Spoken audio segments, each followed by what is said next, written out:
feliz mais uma vez em retornar esta casa. Dizem que bom é quando a gente é convidado pela primeira vez, na verdade? Melhor ainda quando a gente retorna, né? Sinal que os irmãos se agradam do nosso ministério e ficam felizes novamente por retornar aqui. Deus abençoe a igreja, pastor Léo, Deus abençoe sua vida, viu? Muito obrigado pela confiança, por essa oportunidade. Nossos pastores da retaguarda, Deus abençoe a vida de cada um grandemente. Deus abençoe a vida do meu amigo Marcos, Deus abençoe o canal de Deus, para que eu pudesse estar aqui nesta noite. Deus honra a sua vida. Doutor Marcos, né? Então, médico? Doutor Marcos. Doutor Marcos, né? É o médico da casa. É o médico da casa, né? Deus abençoe a sua vida, viu, meu amigo? Agora você no meu coração. Meus irmãos, estava em casa orando. E ontem tivemos um culto abençoado na igreja, que eu também foi ceia ontem, foi ceia ontem, né? E tivemos uma palavra abençoada ali na nossa igreja sobre a vinda de Jesus. Isso mexeu com o meu coração.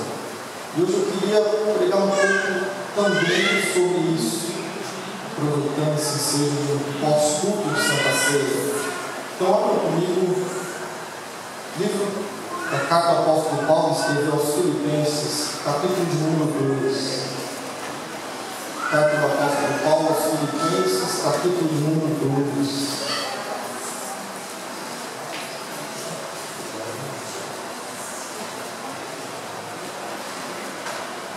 Apóstolo Paulo aos Filipenses, capítulo de número 2.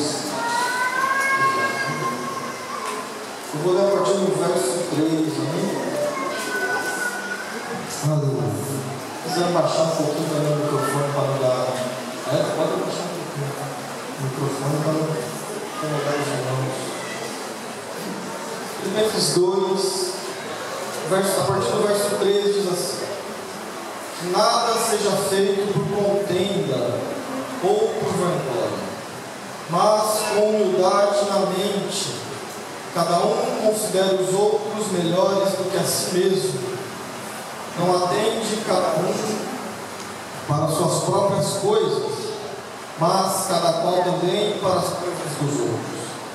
Que haja em vós a mesma mente que houve também em Cristo Jesus, que sendo em forma de Deus, não teve por usurpação ser igual a Deus, mas fez-se sem reputação, tomando sobre si a forma de um servo, fazendo-se semelhante aos homens, e achado na forma de homem, humilhou-se a si mesmo, sendo obediente até a morte e morte de cruz, pelo que também Deus o exaltou soberanamente.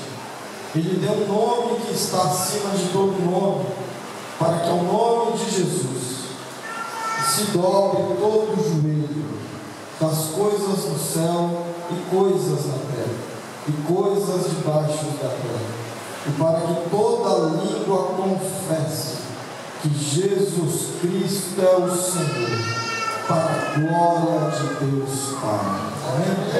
Amém? Glória.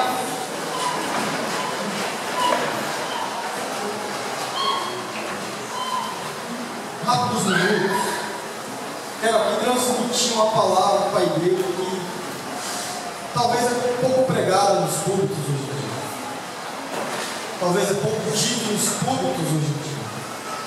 Infelizmente a igreja veio perdendo esses costumes. Infelizmente a igreja veio deixando de lado. Que é a mensagem da cruz.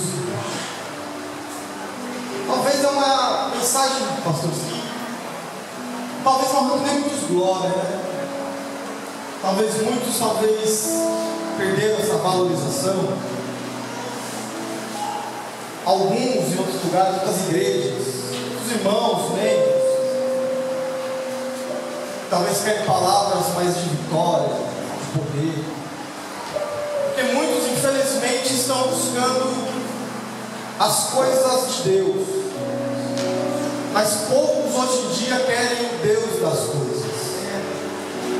Então eu queria mostrar para os irmãos um pouco sobre esse Deus das coisas que pode todas as coisas. Quando lemos esse texto, o apóstolo Paulo declara nesses versículos que o que Cristo fez foi um dos maiores exemplos de humildade que já existiu, se humilhando a si mesmo e habitando nesta terra, sendo como homem, se fazendo como homem. Mas como cristão, talvez uma pergunta nos rodeia, nos pernoiteia. Como cristãos temos que entender. E uma pergunta nos vem à mente: por que Cristo veio a esta terra? Por que Cristo decidiu pisar nesta terra? Talvez por sermos cristãos, deveríamos ter essa resposta na ponta da língua. Deveríamos entender perfeitamente.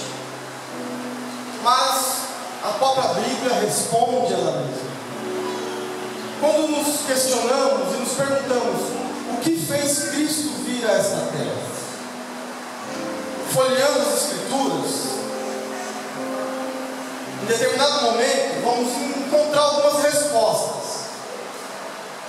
Em determinado culto na qual Jesus estava pregando com a multidão de seus discípulos, está escrito que a mensagem que Jesus estava pregando era tão dura, mas tão pesada, que a multidão começou a se afastar. A multidão começou a ir embora, a ponto dos discípulos chegarem e falar: mestre, a mensagem está pesada, muda a mensagem, que o povo não está se agradando, estão indo embora. Cristo olha para os discípulos e fala: não querem vocês ir com eles também? Podem ir. E Cristo está dizendo: eu não mudo minha mensagem para agradar a Deus. Mas Pedro tomando a voz e diz: mestre, para onde iremos nós, se só tu tens a palavra de vida eterna? A vida eterna é o real e verdadeiro motivo que fez Cristo vir e pisar nesta terra. Outra prova disso, talvez é um dos versículos que mais é conhecido da Bíblia, tanto para crente quanto para quem não é crente. João 3,16 está escrito e vai dizer: porque Deus amou o mundo de tal maneira que deu seu Filho unigênito, para todo aquele que nele crê não pereça, mas tenha a vida eterna. Esse texto exemplifica muito e a resposta e verifica aquilo que Deus veio a esta terra. Por isso que o versículo famoso explana bem isso. Porque Deus, o maior ser, amou o maior sentimento, o mundo, o maior propósito, de tal maneira, o maior grau, que deu o maior ato, seu Filho unigênito, o maior sacrifício, para todo aquele a maior oportunidade, que nele crê a maior esperança, não pereça a maior segurança, mas tenha a vida eterna, a maior promessa.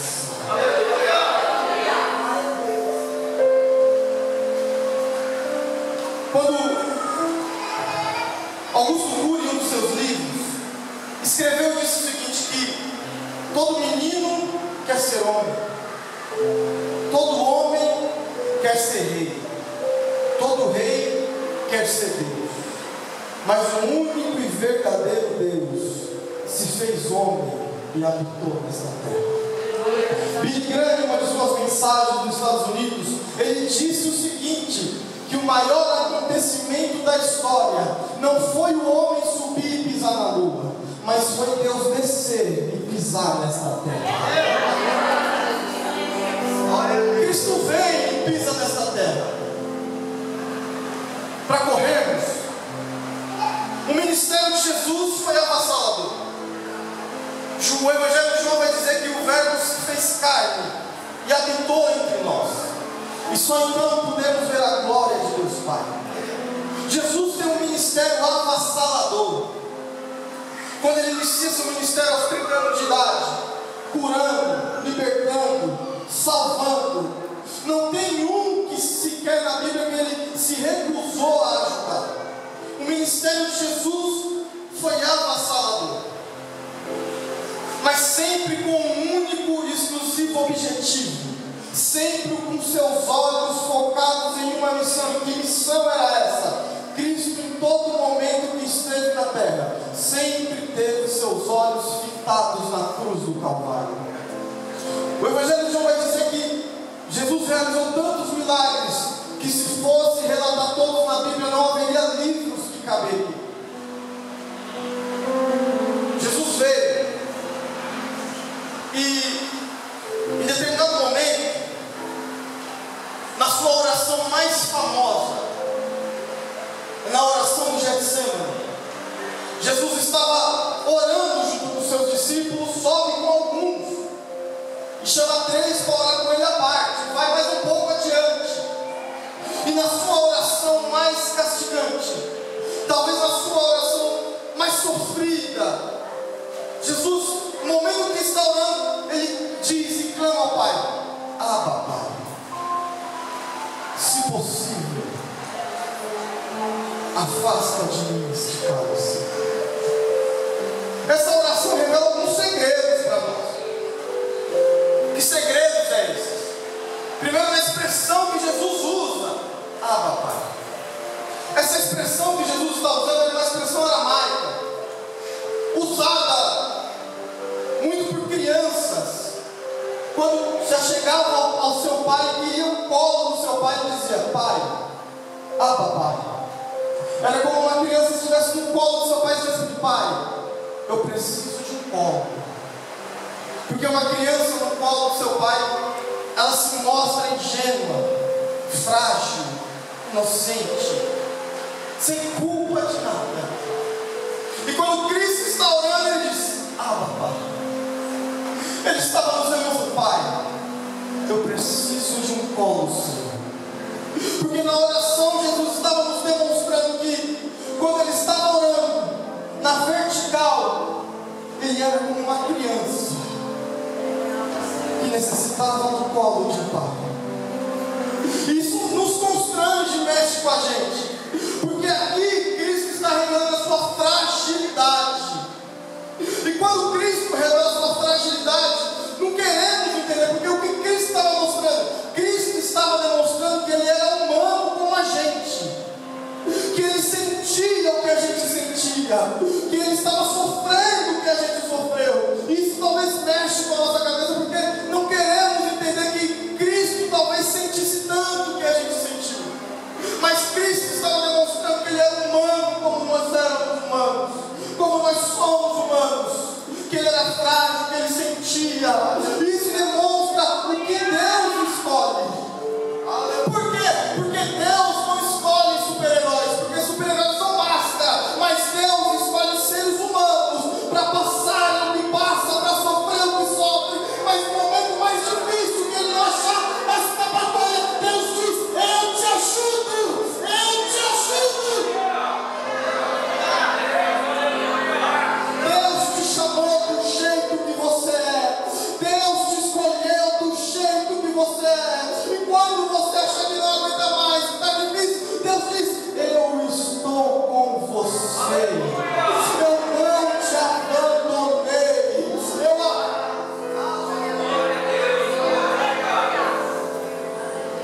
Cristo está orando, chega aos seus discípulos por 3 vezes, encontra dormindo e acorda e diz: será que não conseguem vigiar comigo nem ao menos 1 hora? E Cristo então volta a orar novamente. Novamente ele retorna, enquanto os discípulos novamente dormindo. E acorda Pedro: acorda, já é chegada a minha hora. E volta a orar.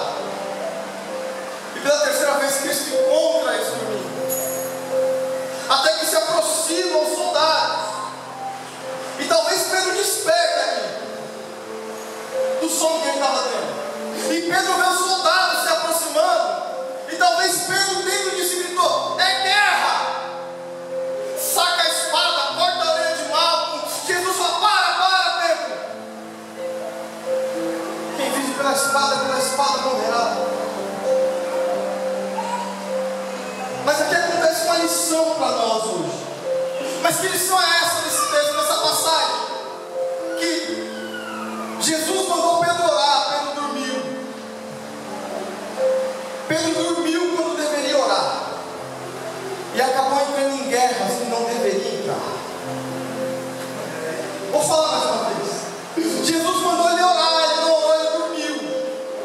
Pedro dormiu e não orou. E acabou entrando em guerras que não deveria entrar. Aí quando Pedro acorda, corta a orelha de Malco, Jesus pega a orelha de Malco e restaura no lugar. Sabe o que Jesus estava ensinando para Pedro? Pedro, guerra não se vence ferindo, guerra se vence restaurando. Sabe o que Jesus estava, vamos falar de novo, sabe o que Jesus estava ensinando? Pegou a orelha, colocou, restituiu no lugar. Ele falou: Pedro, guerras não se vence machucando, guerra se vence orando.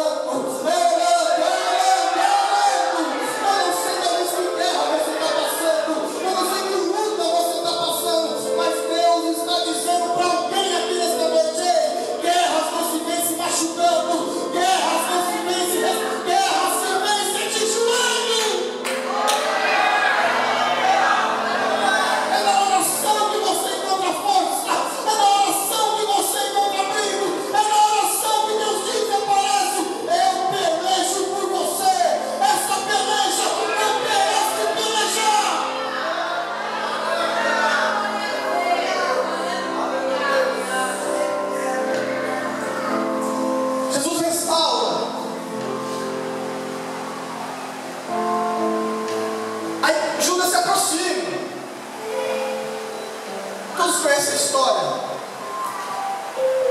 Judas se aproxima, dá um beijo na face do mestre, como um sinal de traição. Se fosse nós, se fosse eu, olharia para ele e dizia: seu traíra, seu falso, seu hipócrita. Mas graças a Deus, Jesus não é como a gente, né?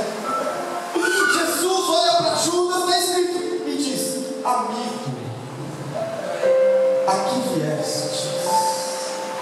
Talvez para uns aqui possa soar como hipocrisia, Jesus. Como pode chamar de amigo aquele que iria ao trair?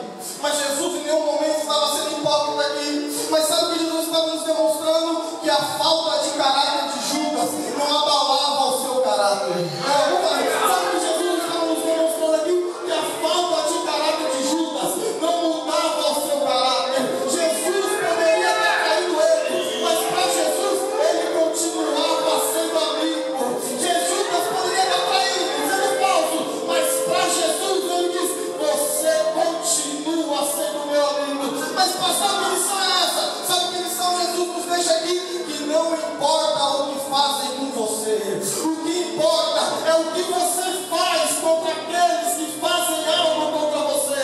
Porque Judas pode te machucar, mas é você que decide se você também vai querer machucar alguém. E Jesus diz: eu não vim para machucar, eu não vim para ferir, eu vim para livrar.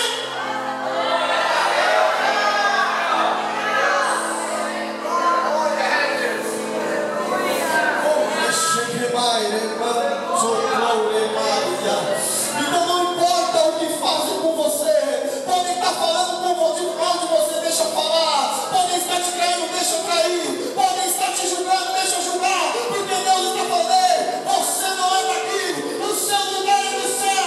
E se estiverem falando de você, você diz: vou orar por você, estou orando por você, estou orando.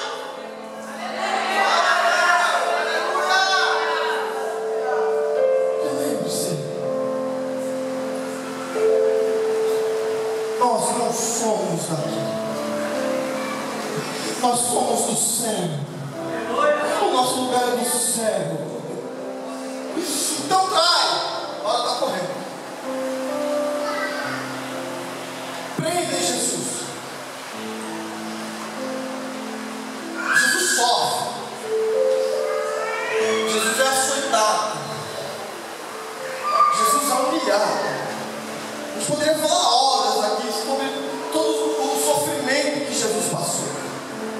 todos os açoites que Jesus sofreu. Tem um filme que tentou relatar um pouco somente do sofrimento de Cristo, da paixão de Cristo, que ali relata todo o sofrimento que Cristo passou até chegar na cruz do Calvário. E há teólogos que afirmam que o que o filme relatou não foi nem sequer 10% do que Cristo sofreu de verdade. O seu corpo ensanguentado, todo fissurado, os açoites nas pontas tinham osso encurvado, que quando ficavam na pele entrava e ao puxar arrancava pedaços da pele juntos. E está escrito que Jesus, com o corpo ensanguentado, o cobriram com uma capa e deixaram a capa nele. No dia seguinte foram encontrar Jesus, a capa, o sangue que estava no seu corpo havia sugado toda a capa e a capa estava no taco. E sem pensar em duas vezes, os soldados arrancaram aquela capa com tudo, arrancando pedaços da sua pele. Na via dolorosa, carregando aquela cruz, humilhado, traído. Tinha pessoas cuspindo no seu rosto. A Bíblia vai dizer que alguns teólogos estudiosos dizem que a via dolorosa, poucos conseguiam concluir aquela via de tão sofrimento que era, de tão longa que era, de tão castigante que era. Muitos não chegavam nem no final, morriam na metade do caminho. Mas Cristo, carregando aquela cruz, sangrando, sofrendo, foi até o fim. Glória a Deus. Cristo estava sangrando, mas foi até o fim. Sabe o que eu quero dizer para vocês? Eu sei que está doendo, eu sei que está sangrando, eu sei que está difícil, mas Jesus está dizendo: não para, vá até o fim. Não desista, vá até o fim. Não largue no meio do caminho, vá até o fim. Porque Cristo sangrando foi. Por 3 vezes ele cai. E na terceira vez, a Bíblia está escrito, está dizendo assim: os soldados constrangeram um homem, Simão, o Sirineu, e o chamou para ajudar. Chamaram um estrangeiro para ajudar Jesus. Agora nos perguntamos por que chamaram um estrangeiro para ajudar Jesus. Sabe o que os soldados queriam demonstrar para Jesus com isso? Por que chamaram um estrangeiro? Estava dizendo: os discípulos que andavam com você não estão mais contigo. A multidão que você alimentou hoje está gritando: crucifica-o. Os soldados estavam demonstrando: aqueles que andavam com você já te abandonaram, não estão mais do seu lado. Por isso escolheram um estrangeiro para ajudar Jesus. Mas o que os soldados não sabiam, que na cabeça deles eles estavam envergonhando Jesus. Mas o que eles não sabiam é que Simão não era para envergonhar Jesus, mas sim ele era providência de Deus para ajudar Jesus na caminhada. Posso falar algo para você? Porque quando a cruz está pesada e você não consegue mais carregar, talvez a palavra de Deus para alguém aqui nesta noite: se a cruz está pesada e você acha que não consegue mais carregar, então fica despreocupado, que Deus manda um estrangeiro para te ajudar a carregar. Porque quando está tudo difícil, a luta você não aguenta mais e você está a ponto de desistir, Deus fala: eu tenho ajuda nesta noite para você. Você não vai desistir, você não vai parar no meio do caminho. Por quê? Porque quando a cruz está pesada e você não consegue mais carregar, Deus diz: estou enviando ajuda para você nesta noite. Estou enviando ajuda para você nesta noite.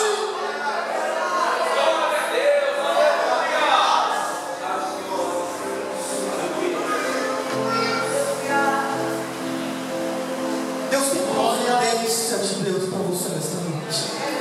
Tem providência, socorro de Deus para você nesta noite.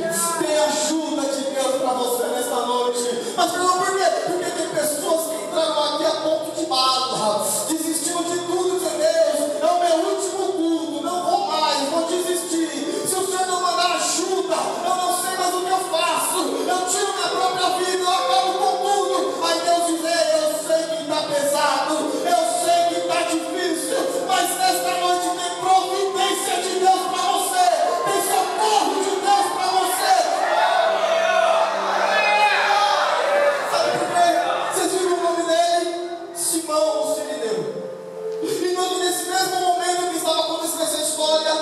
um Simão Sirineu estava ajudando a Jesus. Em um outro determinado momento, uma ocasião, tinha um outro Simão, Simão conhecido como Pedro, e ele estava passando e alguém dizia: é ele, parece com ele, andava com ele. Aí Pedro, Simão Pedro olhava: não sou eu, não pareço com ele. É sim, é ele, eu conheço, ele andava com ele, fala igual a ele, é um deles. Simão dizia: não sou eu, você está me confundindo. Mas pregador, o que você quer dizer com isso aí? Não se preocupa não, porque para cada Simão que te negar, Deus levanta outro Simão para te ajudar. É Deus lei, não importa quem te negou, não importa quem te traiu, se quem deveria ajudar não ajuda, eu levanto outro Simão para te ajudar.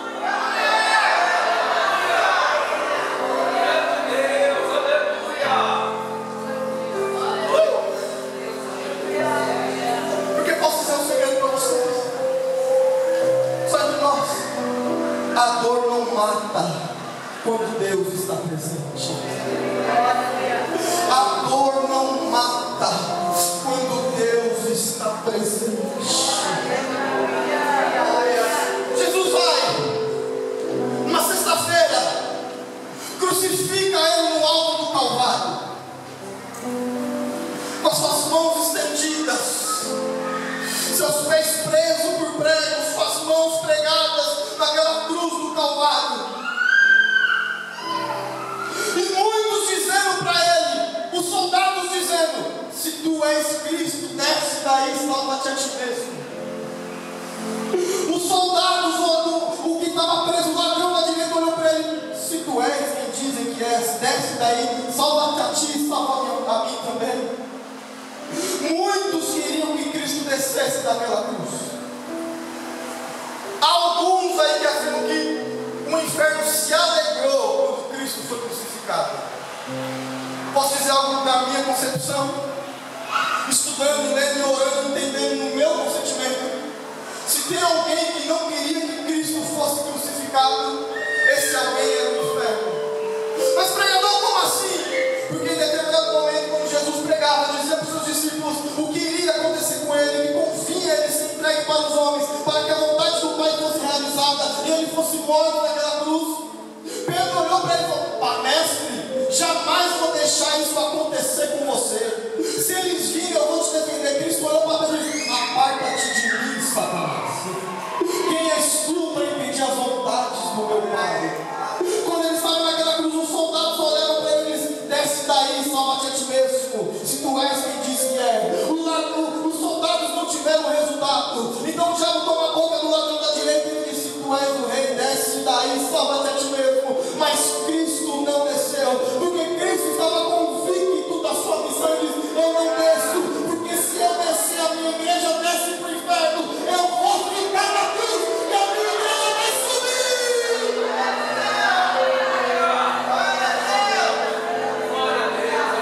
E naquela cruz ele explana e diz bem alto: tetelestai, está consumado.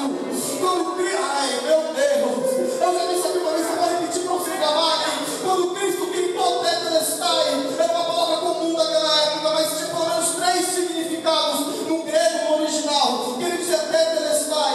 O primeiro significado as pessoas usavam aquela palavra quando alguém comprava algo a prazo, financiado, como se fosse um carnê, e dizia, e quando ele pagava a última parcela, a última prestação, um carimbo real era selado, e no carimbo vinha escrito tetelestai, como se estivesse dizendo: a dívida foi paga. O segundo momento, quando usavam aquela palavra tetelestai, quando o Senhor dava uma ordem para o seu servo, o servo realizava a missão que o Senhor tinha dado, voltava para mestre, tetelestai, fiz conforme o Senhor me ordenou. No terceiro momento, a terceira ocasião, quando alguém ia para a guerra, no campo de batalha, e vencia a guerra no campo do inimigo, voltava com um pedaço da veste do rei que perdeu, apresentava para o seu rei e dizia: rei tetelestai, a guerra foi vencida no campo de batalha. Então quando Cristo naquela cruz estende a sua mão e grita bem alto para todo mundo ouvir: tetelestai, Cristo estava dizendo: Pai,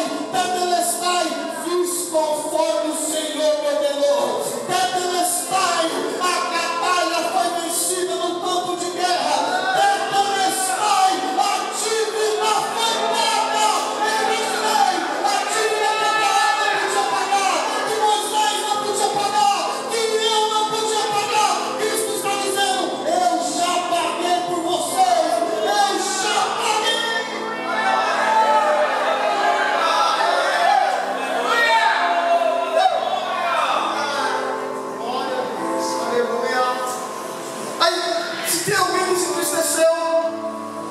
foi a morte? Por que a morte? Porque a morte estava rondando, esperando só um momento para falar para agora eu pego, agora ele escapa, agora a alma dele é minha, agora o espírito dele é meu. A morte rondando, esperando o momento do último suspiro. Mas se teve alguém que se decepcionou, foi a morte. Por quê? Porque quando a morte foi apunhalar, Cristo gritou na volta: Pai, em tuas mãos entrego o meu espírito. Talvez a morte vai abraçar ele, vamos abraçar o espírito dele, não encontrou nada. É por isso que em Coríntios está escrito: aonde está a morte, a tua vitória? Aonde está o inferno, o teu amanhã? Meu Deus, ele venceu.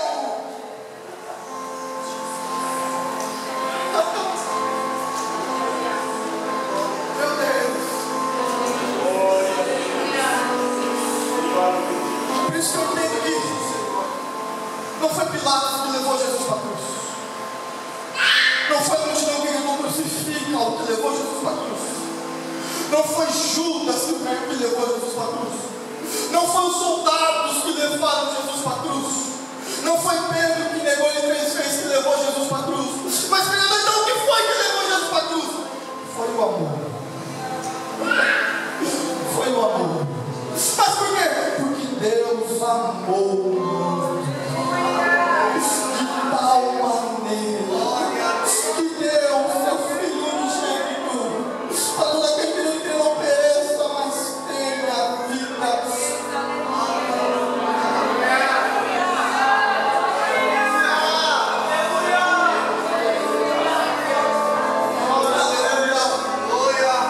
E naquela cruz ele nos deu um privilégio. E que privilégio é esse? Grava isso aqui. Que privilégio que Cristo nos deu naquela cruz, Pai? O privilégio de sermos chamados filhos de Deus. Mas como